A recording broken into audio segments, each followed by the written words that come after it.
नमस्कार. आज राष्ट्रकुल संसदीय मंडळ महाराष्ट्र शाखेच्या वतीने आपण या ठिकाणी 51वा संसदीय अभ्यासवर्गाच्या उद्घाटनाच्या या कार्यक्रमाला आपण सर्वजण उपस्थित आहोत.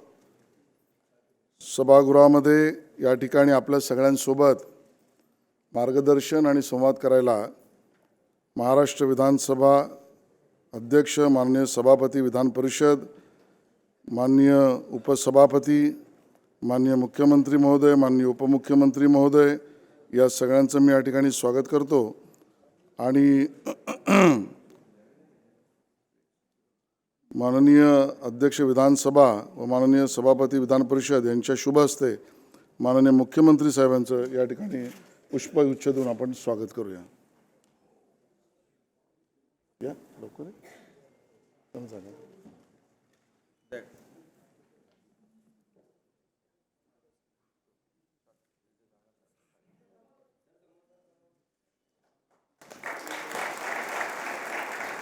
माननीय उपाध्यक्ष महाराष्ट्र विधानसभा यांच्या शुभ हस्ते श्री अजितदादा पवार या ठिकाणी उपस्थित थोड्या वेळात होतील. त्याआधी माननीय उपसभापती महाराष्ट्र विधान परिषद यांच्या शुभ हस्ते एकनाथ शिंदे साहेबांचं, माननीय उपमुख्यमंत्री साहेबांचं या ठिकाणी आपण स्वागत करू.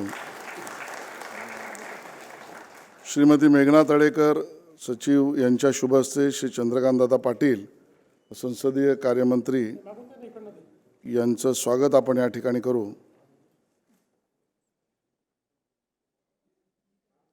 शब्दसुमनांनी बाकी माननीय अध्यक्ष, सभापती, उपसभापती, उपाध्यक्ष यांचं मी स्वागत करतो आणि आपण थेट कार्यक्रमाला सुरुवात करू. महाराष्ट्र विधानसभेचे अध्यक्ष माननीय ॲडव्होकेट राहुल नार्वेकर यांना मी विनंती करतो की या संसदीय अभ्यास वर्गाचं प्रास्ताविक व स्वागतपर भाषण करावं.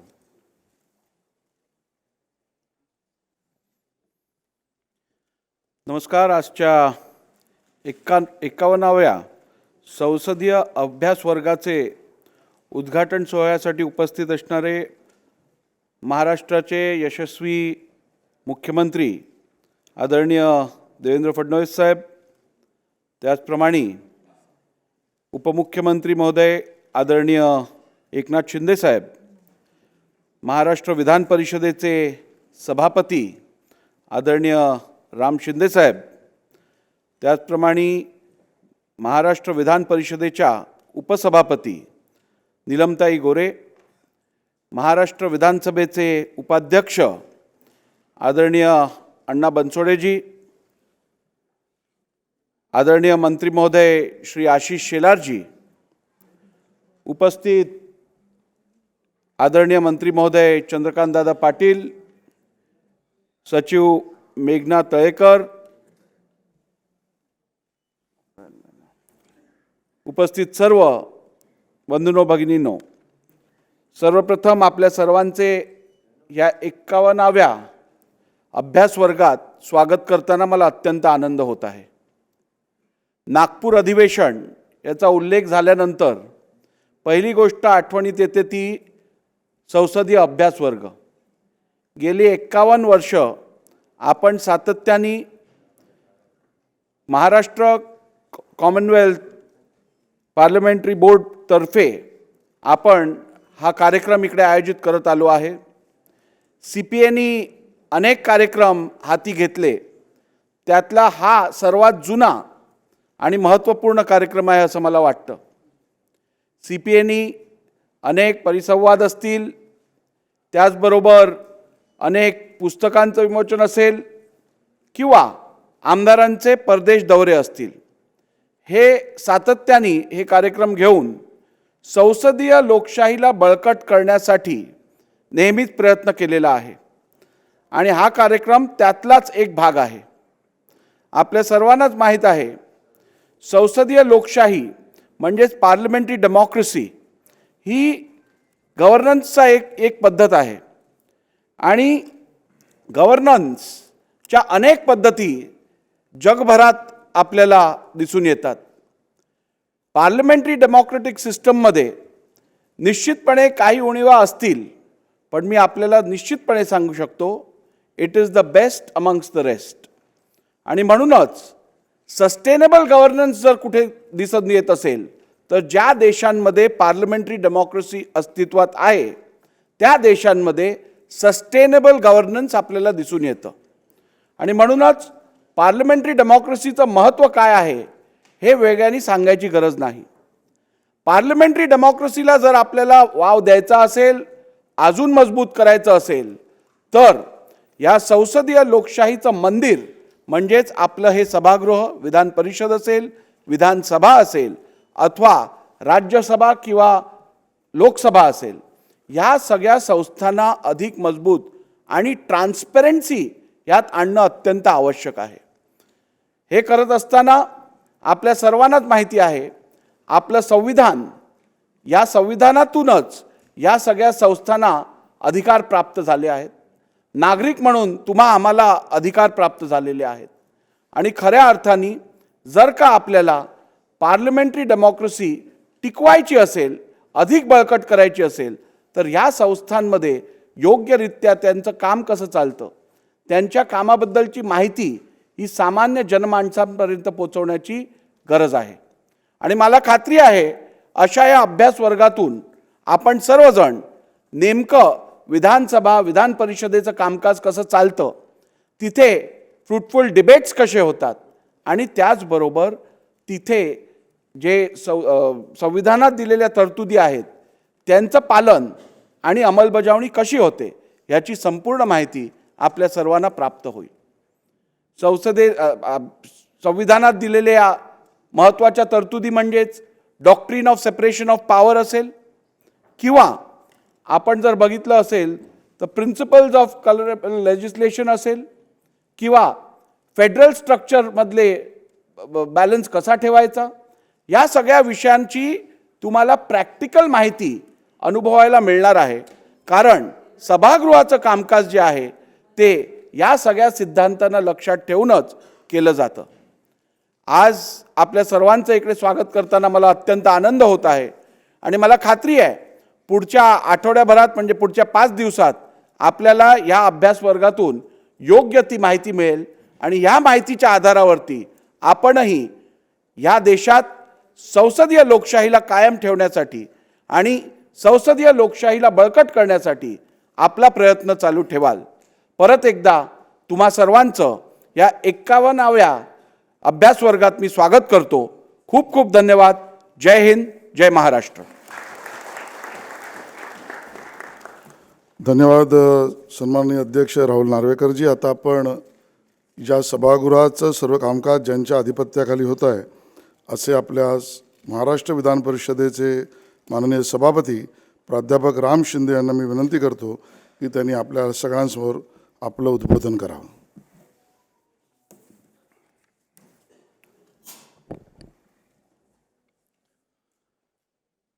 राष्ट्रकुल संसदीय मंडळ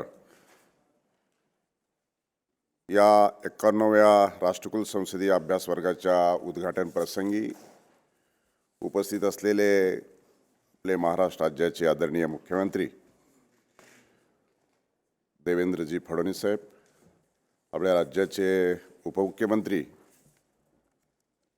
नामदार एकनाथरावजी शिंदे साहेब, विधानसभेचे अध्यक्ष ॲडव्होकेट राहुलजी नार्वेकर, उपसभापती डॉक्टर नीलमताई गोरे, उपाध्यक्ष श्री बनसोडे साहेब, संसदीय कामकाज मंत्री चंद्रकांतदादा पाटील, त्याचबरोबर आपल्या राज्याचे सांस्कृतिक मंत्री आणि या CPAचे ट्रेझर ॲडव्होकेट आशिष सेलार, विधिमंडळाच्या सचिव मेघनाताई तळेकर, उपस्थित असलेले सर्व या अभ्यास वर्गासाठी प्राध्यापक, विद्यार्थी, पत्रकार, अधिकारी आणि कर्मचारी वर्ग या राष्ट्रकुल संसदीय मंडळामध्ये उद्घाटनाच्या प्रसंगी खऱ्या अर्थानं राज्याचे मुख्यमंत्री आपल्यामध्ये उपस्थित आहेत. आपल्या देशाच्या घटनेला आणि प्रजासत्ताक गणराज्याला 75 वर्ष पूर्ण होत असताना 51वे राष्ट्रकुल संसदीय मंडळाला 51व्या या राष्ट्रकुल स्पर्धेमध्ये आपण या विषयामध्ये आपण उपस्थित आहात. खरं तर 75 वर्ष आपल्या घटनेला आणि राष्ट्रकुल संसदीय मंडळाला 51 वर्ष हा दुग्ध शर्करा योग आहे. त्यामुळं आपणा सर्वांचं मी या ठिकाणी आपलं मनपूर्वक असं अभिनंदन करतो. देशातील CPA शाखा ही महाराष्ट्र राज्याने 1952 साली पहिल्यांदा देशभरामध्ये स्वीकारली आणि राज्यामध्ये अशा पद्धतीचं राष्ट्रकुल मंडळ हे विविध कार्यक्रम राबवत असतं आणि त्याचाच एक भाग म्हणून महाराष्ट्रातलं हे राष्ट्रकुल मंडळ देखील आपलं हे कार्यक्रम राबवत आहे आणि त्याचाच एक भाग म्हणून आपण हा कार्यक्रम घेत आहोत. लोकशाहीच्या संदर्भित वैचारिक देवाणघेवाण, समन्वय, सहकार्य निर्माण करणं, लोकशाहीचं महत्त्व सामान्यपर्यंत पोहोचवण्यासाठी आपल्याला CPA महाराष्ट्र शाखेच्या माध्यमातून खऱ्या अर्थानं उत्तम प्रकारे याच्यातून अनुभव हा मिळत असतो आणि म्हणून या अभ्यास वर्गाची खऱ्या अर्थानं आवश्यकता आहे. विधान परिषद आणि विधानसभा सदस्यांसाठी देखील CPA मंडळ नेहमीकरता उत्कृष्ट संसदपटू असतील, उत्कृष्ट भाषण असेल, यांना देखील या माध्यमातून आपण पुरस्कार देतो आणि ते पुरस्कार देत असताना आमदारांचं प्रशिक्षण वर्ग असेल, राष्ट्रकुल संसदीय मंडळ महाराष्ट्र शाखेतर्फे विविध कार्यक्रम राबवत असताना प्रबोधन, शिक्षण, संवाद, सातत्य ठेवण्यासाठी देखील आपण परिसंवाद, चर्चासत्र, संदर्भ, समृद्ध आणि पुस्तकाची देखील निर्मिती करत असतो.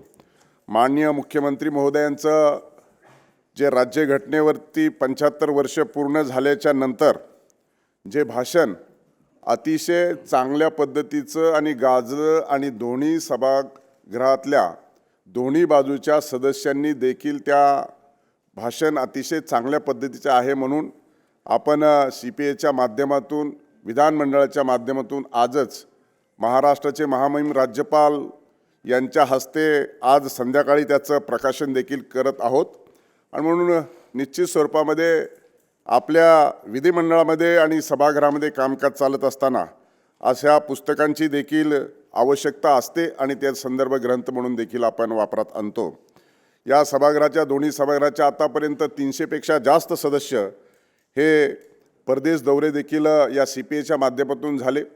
त्याचबरोबर माननीय मुख्यमंत्री देखील या CPAच्या दौऱ्याच्या अंतर्गत अनेक वेळा परदेशात देखील गेले आणि हे परदेशात जात असताना खऱ्या अर्थानं आपल्या देशाची लोकशाही, आपल्या देशाची संस्कृती आणि इतर देशाची संस्कृती देखील आपण तुलनात्मकदृष्ट्या त्याच्यातून अनुभवतो आणि त्याच्यातून आपल्यामध्ये काय बदल करायचे, काय आवश्यक बदल करायचे, काय अनावश्यक त्रुटी दूर करायच्या याचा देखील आपण या माध्यमातून विचार करत असतो. आणि म्हणून ही संसदीय शासन प्रणाली खऱ्या अर्थानं आज आपणा सर्वांना जवळून पाहायला मिळणार आहे आणि म्हणून विद्यार्थ्यांच्या या 75 वर्ष घटनेला पूर्ण झालेत. 51व्या हा CPAची आज आपण त्यासाठी उपस्थित आहात आणि ही संसदीय लोकशाही खरं तर अभ्यास वर्गासाठी आपल्यासाठी अतिशय अनन्य साधारण महत्त्व आहे त्याला आणि म्हणून हे खुले ज्ञानक्षेत्र आपल्यासाठी अतिशय महत्त्वाची गोष्ट आहे. आपल्या भारताच्या घटनेला 75 वर्ष, CPAला 51 वर्ष आणि माननीय मुख्यमंत्री महोदय हे देखील आज विधिमंडळामध्ये 25 वर्ष पूर्ण यावर्षी करतायत. त्यांचं देखील रौप्य महोत्सवी वर्ष आहे. त्यांनी देखील अनेक मुख्यमंत्री, विरोधी पक्षनेते, उपमुख्यमंत्री, पुन्हा मुख्यमंत्री अशा जबाबदाऱ्या स्वीकारत या रौप्य महोत्सवामध्ये पदार्पण केलेलं आहे आणि म्हणून त्यांनी देखील वेगवेगळ्या आयुधांचा वापर करत थेट जनतेला कशा पद्धतीनं लाभ होईल या संदर्भामध्ये त्यांचे अनुभव देखील आपल्याला या निमित्ताने आता ऐकायला मिळणार आहेत आणि प्रत्यक्ष सभागृह देखील आपल्याला पाहायला मिळणार आहे. आणि म्हणून जास्त कालावधी न बोलता मी आपणा सर्वांचं मनापासून असं स्वागत करतो आणि एकच गोष्ट सांगतो की आपण ज्यावेळेस इथं अभ्यासासाठी आलेला आहात, शेवटी समाज माध्यमांच्या या आपण लोकशाहीचा चौथा खांब जो म्हणतो आणि तो चौथा खांब नेहमीकरता सभागृहाच्या जे चांगल्या गोष्टी आहेत ते कमी दाखवल्या जातात, परंतु सभागृहामध्ये चांगलं देखील काम होतं. लोकशाहीमध्ये अनन्य साधारण महत्त्व हे दुसभागृह जसं लोकसभा आणि राज्यसभा तसं महाराष्ट्रामध्ये विधानसभा आणि विधान परिषद आहे आणि या दोन्ही सभागृहाच्या माध्यमातून महाराष्ट्राच्या जनतेला विविध योजना आणि आपल्या प्रगतीच्या दिशेवर घेऊन जात असताना खऱ्या अर्थानं याच ठिकाणी निर्णय होतात आणि याच ठिकाणी घेतलेल्या निर्णयाची अंमलबजावणी होत असते.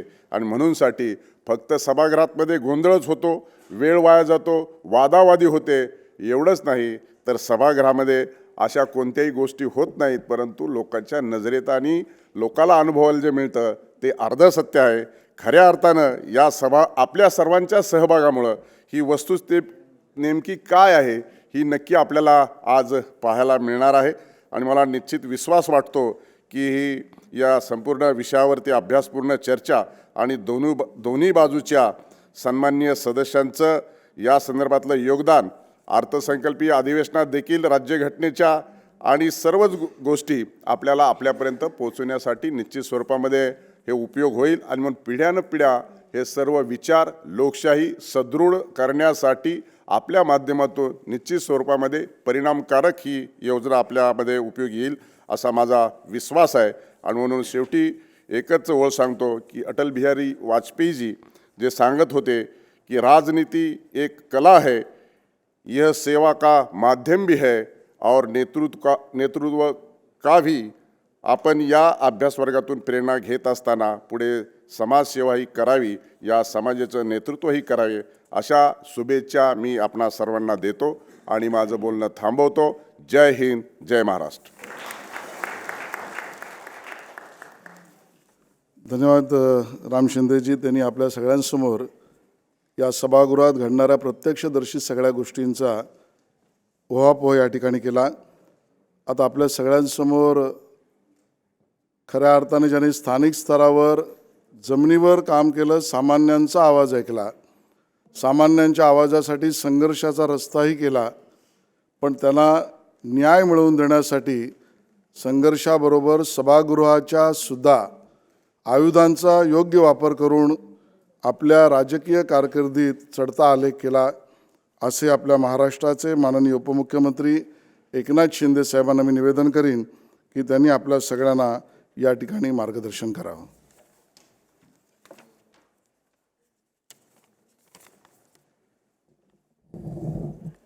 नमस्कार. 51व्या राष्ट्रकुल संसदीय अभ्यास वर्गाचं उद्घाटन प्रसंगी उपस्थित, संसदीय कामकाजाचा गाढा अभ्यास असणारे आणि ज्यांनी खरं म्हणजे अगदी नगरसेवक, महापौर, आमदार, विरोधी पक्षनेता, मुख्यमंत्री, उपमुख्यमंत्री, मुख्यमंत्री असा सगळा प्रवास केलेला आहे, ते आदरणीय देवेंद्र फडणवीसजी मुख्यमंत्री आपले, सभापती विधान परिषद राम शिंदे यांचं पण असंच आहे,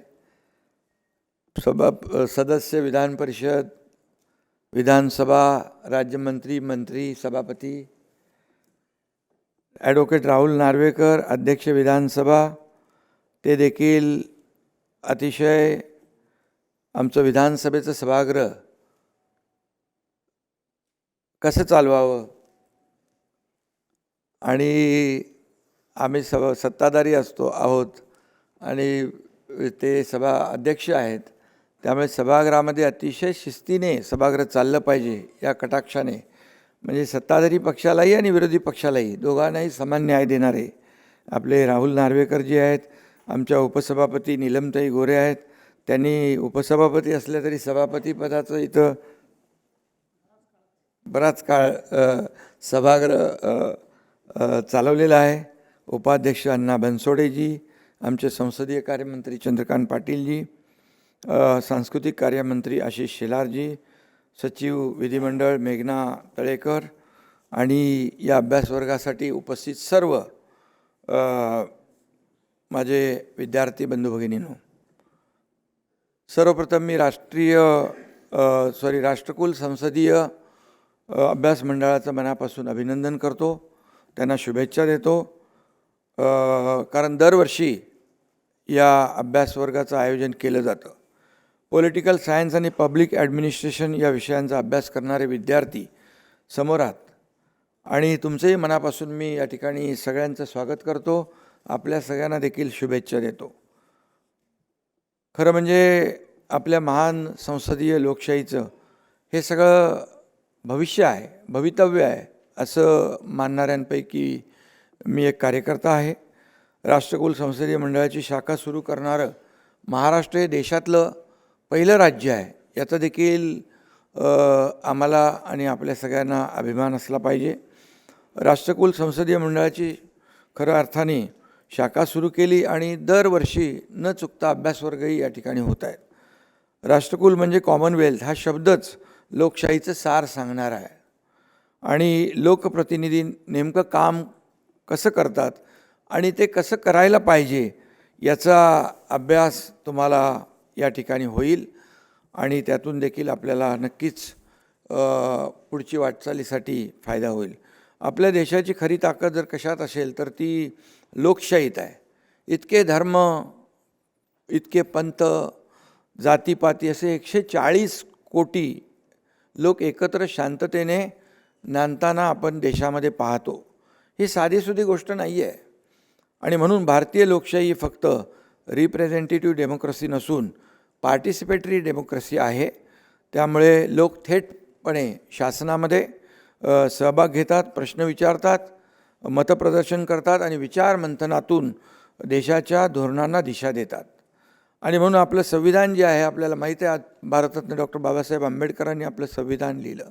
आपली घटना जगभरात सर्वोत्तम घटना आहे आणि त्या आधारेच आपल्या देशाचा कारभार आपण चालवत असतो, राज्याचा कारभार चालवत असतो.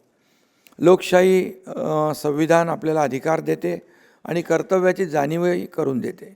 विधिमंडळातील निर्णय लाखो लोकांच्या जीवनाला दिशा देतात. या निर्णयांसाठी, धोरणांसाठी वाद प्रतिवाद होतात, चर्चा होतात.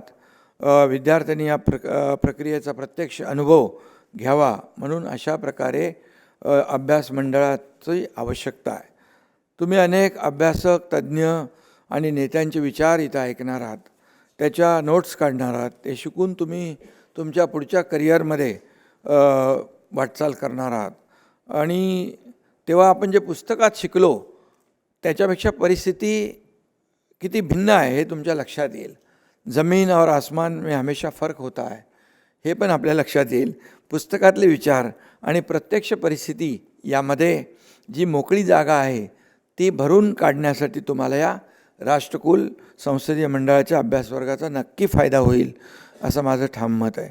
कायदे कसे तयार होतात, चर्चेची प्रक्रिया कशी चालते, प्रश्न उपस्थित करण्याची हातोटी कशी आहे, हे सगळं तुम्हाला इथं अनुभवायला मिळेल आणि आपल्याला वैयक्तिक आपल्या विकासाला आणि भविष्यातील नेतृत्वालाही अशा प्रकारचे अभ्यासवर्ग चालना देतील. आम्ही राजकारणाच्या कोणत्याही, खरं म्हणजे अनेक लोक आम्ही शाळेत शिकलो नाही, थेट लोकांमध्ये उतरलो आणि अनुभवातून शिकत शिकत इथपर्यंत आलो. ही वस्तुस्थिती आहे. खासदार, आमदार, नगरसेवक हे सगळे लोकप्रतिनिधी आहेत. संविधानानं त्यांना त्यांची कार्यकक्षा आखून दिलेली आहे, मर्यादा ठरवून दिलेली आहे. त्या मर्यादेतच त्यांनी काम केलं तर खऱ्या अर्थाने तो आदर्श लोकप्रतिनिधी ठरू शकतो. आणि म्हणून विधिमंडळातील अनेक आयुधांचा वापर करून जनतेचा लाभ कसा करून द्यायचा ते इथं शिकायला मिळतं आणि त्याचा देखील अनुभव आपल्याला मिळेल. आजचे विद्यार्थी फक्त पदवीधर न होता ते सजग नागरिक म्हणून घडणं देखील महत्त्वाचं आहे आणि आदर्श नागरिक म्हणून देखील घडणं आवश्यक आहे. त्यासाठी हे अभ्यासवर्ग अतिशय उपयुक्त ठरतील. हे अभ्यासवर्ग फक्त विद्यार्थ्यांनीच नाही, तुम्हीच नाही, तर लोकप्रतिनिधी आमच्यासारखे देखील आणि अधिकाऱ्यांसाठी देखील अतिशय महत्त्वाचे आहेत, उपयुक्त ठरतात, याची देखील जाणीव आम्हाला आहे. स्वातंत्र्याला 75 वर्ष पूर्ण झाली आहेत. सामान्यांच्या आशा आकांक्षा बदललेल्या आहेत आणि त्याचं प्रतिबिंब आणि त्याबाबतची लोकप्रतिनिधींची भूमिका याचाही उहापोह या अभ्यासक्रमात होणार आहे. आणि म्हणून बदललेल्या आशा आकांक्षांना न्याय देण्याचं काम देशाचे प्रधानमंत्री नरेंद्र मोदीजी करतायत. इथं राज्यात देखील मी मगाशी सांगितलं मुख्यमंत्री महोदयांच्याबद्दल, तसं मी आपल्याला सांगतो, मी देखील नगरसेवक होतो, मी देखील आमदार झालो, मी फक्त महापौर नाही झालो, विरोधी पक्ष सभागृह नेता होतो, विरोधी पक्ष नेता झालो आणि मंत्री झालो, मुख्यमंत्री झालो, उपमुख्यमंत्री झालो, असे पदं आम्ही या ठिकाणी भूषवलेली आहेत. परंतु जी पदं मिळाली त्या पदांचा वापर सर्वसामान्यांच्या जीवनामध्ये चांगले दिवस बदल घडवण्यासाठीच आम्ही केला. कारण हे सरकार आणि हे अधिकार हे लोकांसाठी, लोकांनी दिलेले अधिकार आहेत. त्यामुळे याचा समज आणि याची जाणीव ठेवून आम्ही काम करत असतो. बऱ्याचदा काही सदस्य विधिमंडळाच्या पायऱ्यांवर बसतात, आंदोलनं करतात आणि मग ते तुम्ही पाहता, पण ते खरं संसदीय कामकाज नाही. इथं बसल्यानंतर जे कामकाज होतं ते संसदीय कामकाज आहे, याचाच आपण विचार नक्की करावा. प्रसारमाध्यमातून आज राजकारणाची आणि मगाशी अध्यक्षांनी सभापतींनी सांगितलं, राजकारणाची आणि राजकारण्यांची जी प्रतिमा तयार केली जाते, रंगवली जाते, त्यात अजिबात तथ्य नाही असं मी म्हणणार नाही, परंतु ती पूर्णतः खरी नाही असं माझं मत आहे. आणि म्हणून अभ्यासू नागरिकांचे प्रश्न तळमळीने मांडणारे अनेक लोकप्रतिनिधी, अभ्यासू वृत्तीने प्रश्न मांडणारे, अनेक आयुधांचा वापर करून या सभागृहामध्ये प्रश्न मांडणारे अनेक लोकप्रतिनिधी सत्ताधारी आणि विरोधी पक्षातही आहेत.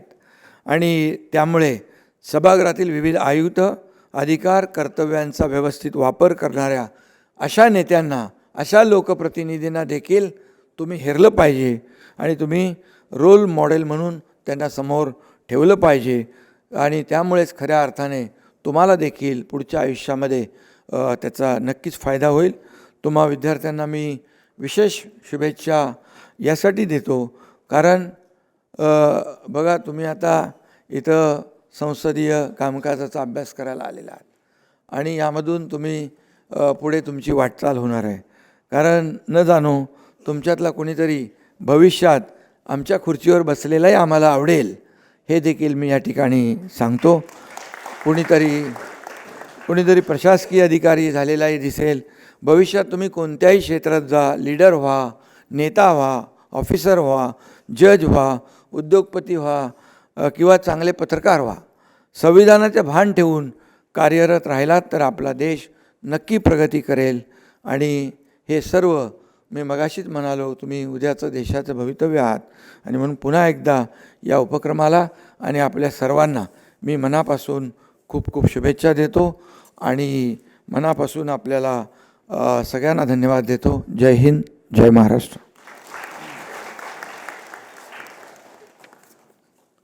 धन्यवाद एकनाथ शिंदे साहेब. आता आपण या अभ्यास वर्गाच्या उद्घाटनाच्या कार्यक्रमातल्या प्रमुख भाषणाकडे वळतो आहोत. आणि ज्याचा शिंदे साहेबांनी उल्लेख केला की या सदनामध्ये येण्याआधीसुद्धा नगरसेवक या पदावर काम करण्याबरोबर वयाच्या 27व्या वर्षीच नागपूरचं महापौरपद ज्यांनी भूषवलं आणि तो विक्रम आजही अबाधित आहे. आणि बरोबरीने आमदार, विरोधी पक्षनेता, मंत्री, उपमुख्यमंत्री, मुख्यमंत्री आणि त्याहीबरोबर न्यायालयामध्ये संविधानाची बाजू मांडणारा एक उत्कृष्ट वकील अशी सुद्धा ज्यांची ख्याती आहे, असे देशविदेशातल्या विविध विषयांवर दौरे, अभ्यासवर्गांमध्ये सुद्धा भारताचं प्रतिनिधित्व करणारे आपले महाराष्ट्राचे मुख्यमंत्री सन्माननीय देवेंद्र फडणवीसजींना मी विनंती करतो की त्यांनी आपल्या या उद्घाटन सोहळ्याच्या प्रमुख भाषणाचा या ठिकाणी उद्बोधन या ठिकाणी करावं.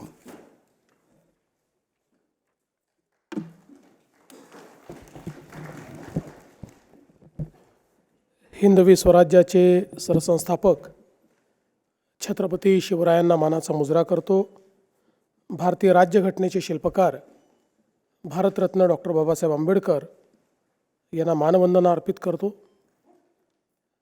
राष्ट्रकुल संसदीय मंडळाच्या 51व्या संसदीय अभ्यासक्रमाच्या या उद्घाटन सत्रामध्ये मंचावर उपस्थित असलेले विधान परिषदेचे सभापती, सरपंच ते सभापती असा प्रवास केलेले प्राध्यापक राम शिंदेजी, विधानसभेचे आमचे अध्यक्ष ॲडव्होकेट राहुल नार्वेकरजी, महाराष्ट्राचे लोकप्रिय उपमुख्यमंत्री माननीय एकनाथराव शिंदेजी, उपसभापती डॉक्टर नीलमताई गोरे,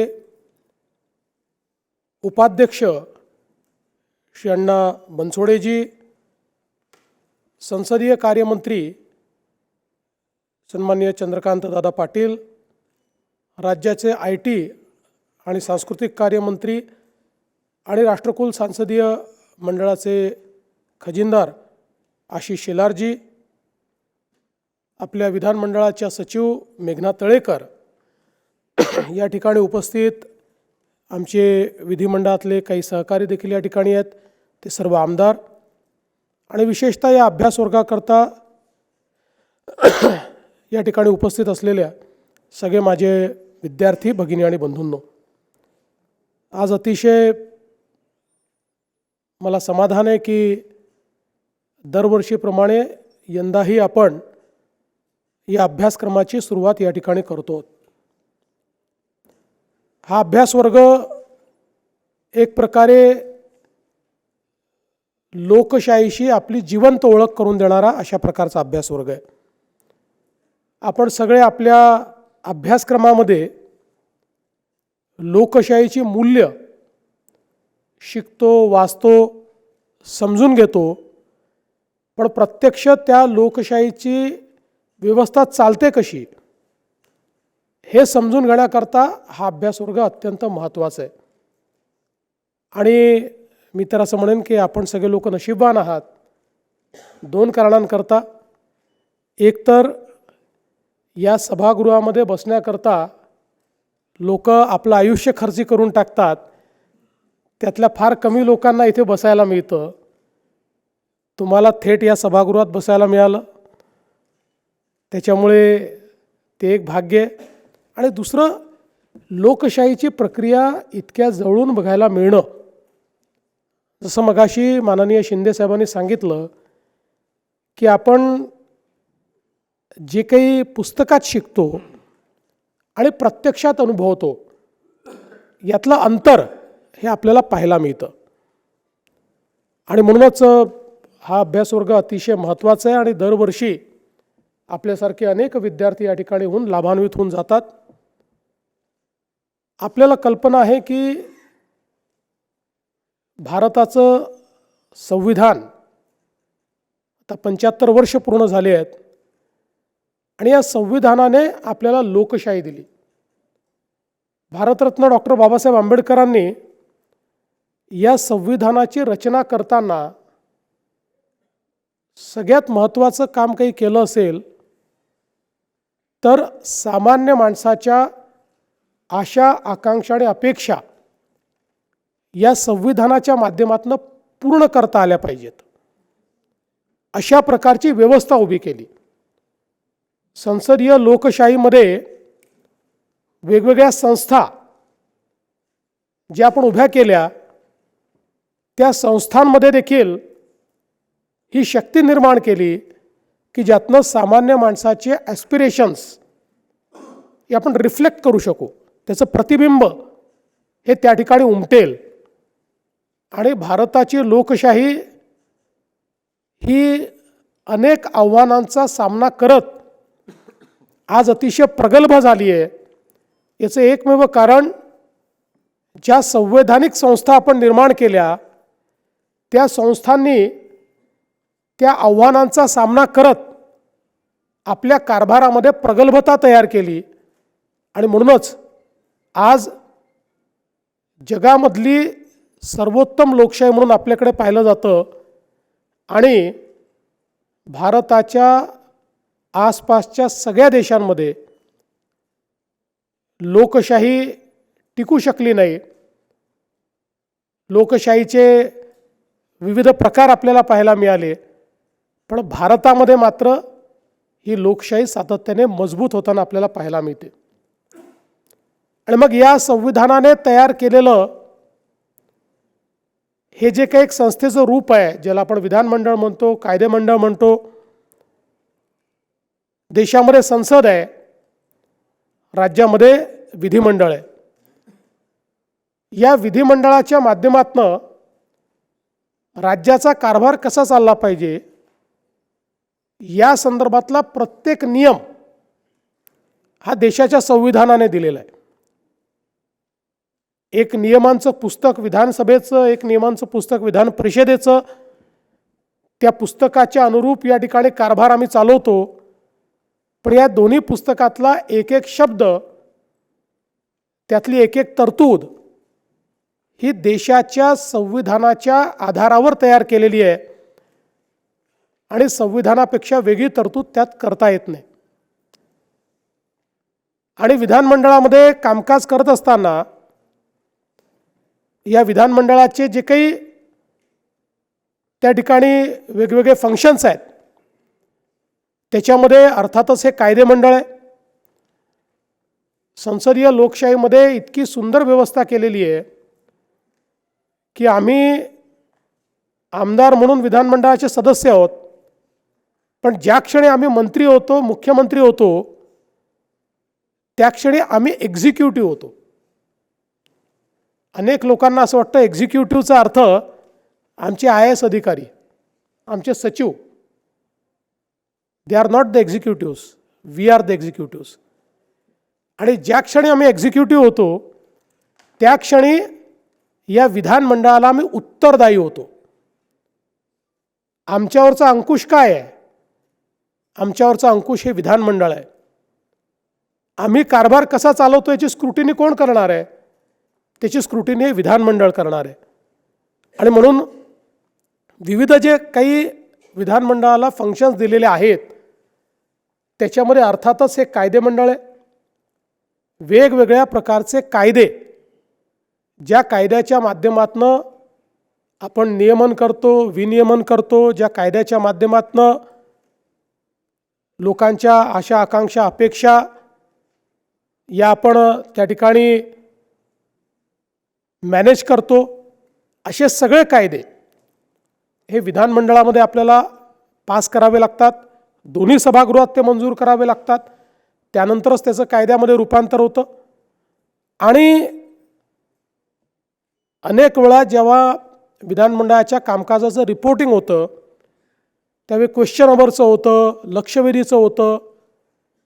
हेही महत्त्वाचं आहे, पण हे अनुषंगिक आहे. महत्त्वाचं काम कायदेमंडळ आहे. आणि महाराष्ट्राच्या विधानसभेबद्दल मी सांगू शकतो किंवा विधिमंडळाबद्दल सांगू शकतो की अनेक महत्त्वाचे कायदे तर या विधिमंडळाने केलेच, पण त्या कायद्यांवर झालेली चर्चा इतकी गुणात्मक आहे. कारण या रचनेमध्ये गडचिरोलीच्या शेवटच्या टोकाचा माणूस, नंदुरबारच्या शेवटच्या टोकाचा माणूस किंवा मराठवाड्यातला, कोकणातला जो शेवटचा माणूस आहे त्याचाही प्रतिनिधी या विधानमंडळात आहे.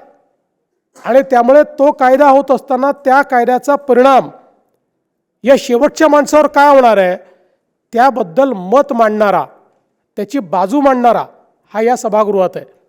आणि म्हणून अत्यंत प्रगल्भतेनं हे कायदे होतात, सामान्य माणसाकरता कायदे होतात. आणि जेव्हा नवीन कायदा येतो त्याच्यावरची चर्चा ही विधानमंडळामध्ये अत्यंत उत्कृष्ट अशा प्रकारची होते. अनेक वेळा अमेंडमेंट ॲक्ट असतात. आपण कधीकधी वाचतो की बिना चर्चेचा कायदा मंजूर झाला.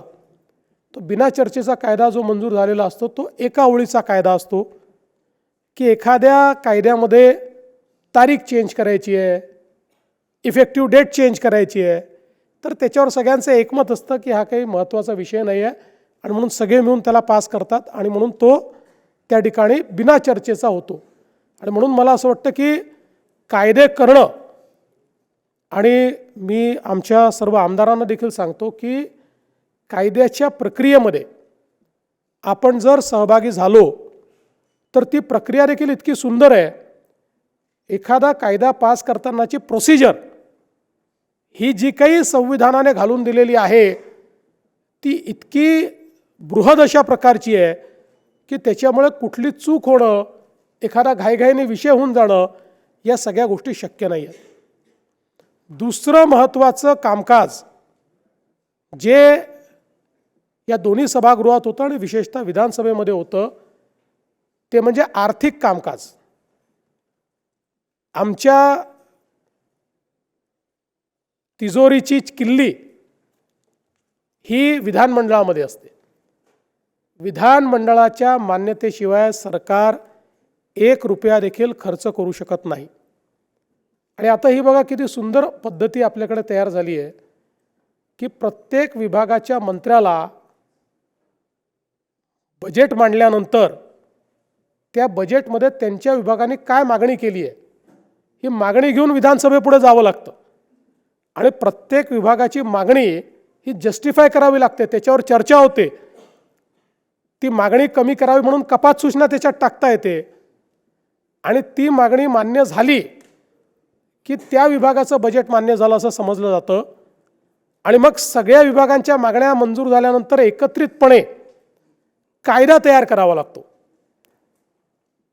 त्या कायद्याला आपण ॲप्रोप्रिएशनचं बिल म्हणतो किंवा रिॲप्रोप्रिएशनचं बिल म्हणतो. हा कायदा म्हणजे तिजोरीची चावी आहे. हा कायदा जर पास झाला नाही, 1 खडकू देखील 1 रुपया देखील सरकार खर्च करू शकत नाही. त्यामुळे राज्यात खर्च होणारा 1 रुपया हा विधानमंडळाच्या मान्यतेने खर्च होतो. त्या 1 रुपयावर स्क्रुटिनी होते. आणि एवढंच नाही तर खर्च झाल्यानंतरही विधानमंडळाच्या कमिट्या आहेत. ही प्रत्येक विधानमंडळाची कमिटी, समजा एस्टिमेट कमिटी आहे तर एस्टिमेट कमिटी काय मागणी केली होती आणि तुम्ही काय खर्च केला, आणि मग तुम्ही जर योग्य खर्च करू शकले नाही तर मागणी का केली, वर्षभर याचं काम चालतं. विधानसभा 3 वेळा चालते पण विधानसभेच्या कमिट्या या वर्षभर चालतात आणि वर्षभर त्या कमिट्या स्क्रुटिनी करत असतात. त्यामुळे ही स्क्रुटिनीची प्रोसेस कंटिन्युअस आहे, केवळ विधानसभेच्या सत्रापुरतं नाही आहे. आणि या सगळ्या समित्यांना त्या ठिकाणी विधानमंडळाचे अधिकार मिळालेले आहेत. आणि म्हणून या सगळ्या ज्या कमिट्या असतील आणि मग झालेल्या खर्चाचं CAGचं ऑडिट होतं. त्या ऑडिटमध्ये जे ऑब्जेक्शन्स आले त्याच्यावरही कमिटी आहे, लोकलेखा समिती, की जी पुन्हा सगळ्यांना बोलवून विचारते की तुमचा खर्च चुकलेला आहे याचं एक्सप्लेनेशन द्या. आणि जर ते सॅटिस्फॅक्टरी नसेल तर ती समिती विधानमंडळाला अहवाल देऊन कोणाची चूक आहे, काय कारवाई केली पाहिजे हे देखील सांगते. आणि म्हणून फायनान्शियल बिझनेस हा देखील अतिशय डिलिजंटली, ट्रान्सपरंटली या ठिकाणी होत असतो. आणि अर्थातच याच्यासोबत वेगवेगळ्या प्रकारची आयुधं आपल्याकडे जी मांडली जातात, जी पॉप्युलर आहेत. प्रश्नोत्तराचा तास पहिला असतो, त्यानंतर आपल्या लक्षवेधी असतात. वेगवेगळ्या प्रकारच्या आयुधांचा वापर आपल्याला करता येतो. ही आयुधं म्हणजे अशा प्रकारचं शस्त्र दिलं आहे की महाराष्ट्रामध्ये कुठेही टाचणी जरी पडली तरी त्याचा आवाज हा विधानमंडळामध्ये गाजत असतो. ही ताकद या ठिकाणी या विधानमंडळाला मिळालेली आहे. आणि म्हणून आपण बघितलं असेल की इतके वेगवेगळ्या प्रकारचे प्रश्न मांडले जातात, लक्षवेधी मांडल्या जातात आणि त्याला उत्तर दिल्यामुळे त्याचे 2 फायदे असतात. एक तर मंत्री म्हणून कारभाराची स्क्रुटिनी झाल्यामुळे मंत्र्यांना अलर्ट लावावं लागतं, आणि दुसरं आपल्या संपूर्ण कारभाराची स्क्रुटिनी होणार आहे माहिती असल्यामुळे ब्युरोक्रेसी आहे, अधिकारी आहेत, यांनाही अलर्ट राहावं लागतं की बाबा रे काही चुकलं तर उद्या विधानसभेत उत्तर द्यायचं आहे. आणि म्हणून ही सगळी लोकशाहीची प्रक्रिया या विधानमंडळाच्या कामामुळे जिवंत राहते. मला असं वाटतं की या सगळ्या ज्या गोष्टी आहेत या गोष्टी आता तुमचे वेगवेगळे जे काही या ठिकाणी सत्र होतील त्या सत्रांमध्ये विधानसभेच्या नियमाच्या संदर्भात, आयुधांच्या संदर्भात, चर्चेंच्या संदर्भात अनेक गोष्टी तुमच्यासमोर येतील. कामकाजही पाहता येईल. एखाद वेळेस तुमचं भाग्य असेल तर गोंधळही पाहता येईल. आणि रात्री उशिरापर्यंत काम करणारी तीच विधानसभा. नागपूरचं तर अधिवेशन अनेक वेळा मी असं बघितलं आहे की सकाळी 9 वाजेपासून रात्री 1 वाजेपर्यंत काम या ठिकाणी चाललेलं अनेक वेळा मी बघितलेलं आहे. आणि म्हणून मला असं वाटतं की हे अतिशय सुंदर अशा प्रकारची लोकशाहीची रचना, हे लोकशाहीचं मंदिर आहे ज्यामध्ये आम्ही सगळे काम करतो. आणि या ठिकाणी आमचे सर्वोच्च अधिकारी हे सभापती आणि अध्यक्ष आहेत. त्यांच्या अधिपत्याखाली आम्ही सगळे काम करतो. आमचे हेडमास्टर ते आहेत. त्यांनी आम्हाला बस म्हटलं तर बसावं लागतं, उठ म्हटलं तर उठावं लागतं, आणि बाहेर निघून जा म्हटलं तर बाहेर निघून जावं लागतं. त्यामुळे मला असं वाटतं ही सगळी आता येत्या काळामध्ये आपल्याला ओळख होईल. पण या सगळ्या संसदीय लोकशाहीशी आपल्याला जोडून घेण्याकरता ही जी व्यवस्था राष्ट्रकुल संसदीय मंडळाने तयार केली आहे ही अतिशय सुंदर अशा प्रकारची व्यवस्था आहे. आपण जरूर याचा लाभ घ्यावा. आणि जसं शिंदे साहेबांनी सांगितलं, वेगवेगळ्या क्षेत्रात आपण सगळे लोक जाल, त्या प्रत्येक क्षेत्रामध्ये आपल्याला याचा फायदा होईल. काही लोक राजकारणात देखील येतील, त्यांना तर निश्चितपणे याचा फायदा होईल हा विश्वास मी व्यक्त करतो. आपल्या सर्वांना मनापासून शुभेच्छा देतो आणि माझं बोलणं संपवतो. धन्यवाद. जय हिंद, जय महाराष्ट्र. धन्यवाद माननीय मुख्यमंत्री फडणवीसजी. राष्ट्रकुल संसदीय मंडळ महाराष्ट्र शाखेच्या या 51व्या संसदीय अभ्यास वर्गाच्या उद्घाटनाच्या कार्यक्रमाच्या समारोपाकडे आपण चाललो आहोत. आपल्या विधान परिषदेच्या माननीय उपसभापती आभार प्रदर्शन करतील अशी मी त्यांना विनंती करतो.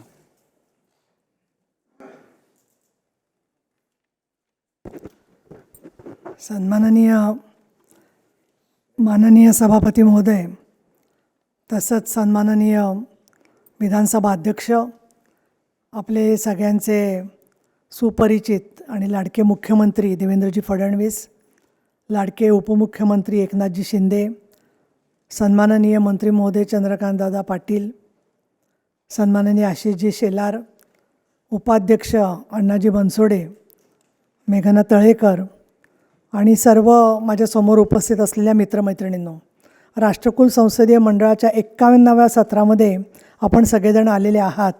आणि विधिमंडळातलं हे जे विधान परिषदेचं सभागृह आहे ते हे सभागृह विधान परिषदेचं सभागृह आणि ही इमारत अनेक कारणांमुळे फेमस आहे, लोकप्रिय आहे, माहितीची आहे. सिनेमांमध्ये सुद्धा याचं चित्रीकरण केलेलं आहे, सिंहासनसारख्या चित्रपटांमध्ये. आणि अशा वेळेला इतका लांबून लांबून महाराष्ट्राच्या कानाकोपऱ्यातून प्रवास करून आपण इथपर्यंत आलात आणि अतिशय चांगल्या प्रकारचं मार्गदर्शन आपल्याला मिळालं. त्याच्यामध्ये राम शिंदेजी आणि राहुल नार्वेकर, विधान परिषदेचे सभापती आणि विधानसभेचे अध्यक्ष, त्यांचे मी आभार मानते. ते तर या कार्यक्रमाचे संयोजकच आहेत. सन्माननीय देवेंद्रजी फडणवीस आणि एकनाथजी शिंदे हे दोघांचं भाषणांमध्ये त्यांनी जे मुद्दे मांडले होते ते तुमच्या चेहऱ्यांवरूनच कळते की अतिशय प्रभावी आणि मनाला भिडणारे आहेत. पण मला इथे आपल्या सगळ्यांसमोर जरूर सांगायला पाहिजे की ते जसे उत्कृष्ट अभ्यास करणारे आहेत, कार्यक्षम आहेत, वक्ते आहेत, त्याचबरोबर ते दोघं इतिहास घडवणारे नेतेसुद्धा आहेत. हे महाराष्ट्राने पाहिलेलं आहे. आणि त्यामुळे राजकारण म्हणजे प्रत्यक्षामध्ये परिश्रम, अभ्यास आणि त्याचबरोबर योग्य वेळेला योग्य तो निर्णय घेता येणं हे सुद्धा असतं. आणि ते विधानसभा आणि परिषदेच्या कामकाजामध्ये सुद्धा आपल्याला त्याचा अनुभव आलेला सगळ्यांना दिसू शकेल. आजच्या कार्यक्रमामध्ये आशिषजी शेलार, राष्ट्रकुल संसदीय मंडळाचे आपले महत्त्वपूर्ण असे सचिव म्हणून ते काम पाहतात. तर राष्ट्रकुल कोषाध्यक्ष त्याच्यापेक्षाही महत्त्वाचं. तर आणि आज मला आजचा कार्यक्रम नेहमीच आवडतो हा. उद्या माझं इथे भाषण आहे ते म्हणजे या सभागृहामध्ये नेहमी आम्हाला पीठासीन अधिकारी म्हणून काम करताना एक मनात शंका असते की कुणाचा सभात्याग होतो का काय. पण या सभागृहात सकाळच्या कार्यक्रमात तुम्ही विद्यार्थी आणि प्राध्यापक असताना कधी सभात्याग झालेला दिसत नाही. त्यामुळे या कार्यक्रमाचं आगळं वेगळं असं वैशिष्ट्य देखील आहे. अशाच प्रकारची जी सत्र होत आहेत त्यात राष्ट्रकुल संसदीय मंडळाचं जे काम आहे त्याच्यामध्ये जवळजवळ 68वी परिषद बार्बाडोस इथे झाली होती. आणि त्याच्यामध्ये लोकशाही, विकास आणि मैत्रीचे संबंध आणि छोट्या राज्यांचा छोट्या देशांना आणि मोठ्या राज्यांचा मोठ्या देशांना एकमेकाच्या विकासाच्या प्रक्रियेची काय मदत होईल हे राष्ट्रकुल संसदीय मंडळ पाहत असतं आणि त्याचा एक भाग म्हणून हे असे अभ्यासवर्ग प्रत्येक देशोदेशी चालत असतात आणि त्यातले विद्यार्थी लाभ घेत असतात. आजच्या या सगळ्या विवेचनाचा तुम्हाला चांगल्या प्रकारे उपयोग होईल. त्याचबरोबर काही थोडीफार गैरसोय झाली असेल तर तीसुद्धा तुम्ही निश्चितपणे सहन कराल आणि त्याचबरोबर त्याच्यात सुधारणा करण्यासाठी आमचा प्रयत्न राहील.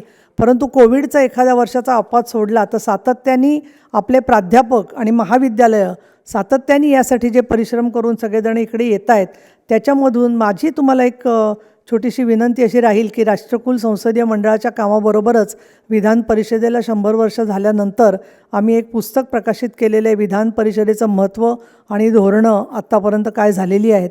त्याचबरोबर विधान परिषदेत गाजलेली 100 भाषणं त्याची पण पुस्तक येत आहे आणि विधान परिषदेमध्ये कुठल्या चर्चा झाल्या, विधेयकं कुठली मंजूर झाली त्याचेही पुस्तक येतं आहे. तर आमच्या विसपागे केंद्रामधून तुमच्या प्रत्येक महाविद्यालयाला एक एक प्रत त्याची जरूर तुम्ही देण्याची आम्ही व्यवस्था करू. त्याचा देखील आपण लाभ घ्यावा. एवढं बोलून मी 2 शब्द संपवते. धन्यवाद. आभार. सगळ्यांना विनंती आहे की विधानसभा सभागृहाच्या इमारतीवर मुक्त प्रवेशद्वारावर एकत्रित छायाचित्रासाठी आपण भेटू. सगळ्यांचं मनापासून धन्यवाद. हो लगेच.